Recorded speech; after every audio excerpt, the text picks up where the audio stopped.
এই যে দীপা বাবি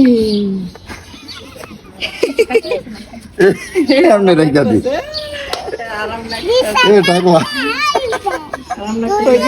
এমনি রেখা দি চুরি করছিস তোরা। আরে এই যে রুহি চুল কাইতে বলে না। আচ্ছা কাইতে হলো খাল একটু আমার গানটা 2 গাও তো বছরের কষ্টের ফল যাইবো গা। যাইতে গাও ভগবান।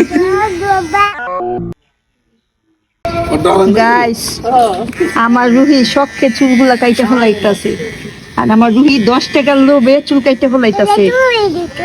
আমি দিছি আরে আমার বাবা কত কষ্টের চুলের ফল 2 বছর ধরে চুলগুলা রাখছি মাশাআল্লাহ দিলে ভালোই বড় হয়েছিল না রুহি।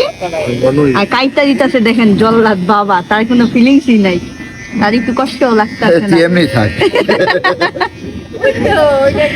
আহা, কি অবস্থা। আরেকটা জিনিস দেখলে মজা পাবেন আপনারা, এটা আরো মজার জিনিস। এই দেখে রিফা রিফা চুলো ফালাই দিছে একেবারে ওই যে বাপেরটাও ফালাই দিল। দেখি তোমার চুল দেখি মুলা চুল ওগুলো খারাপ হয়ে মুলা চুলো ফালাই দিছে ওইগুলো।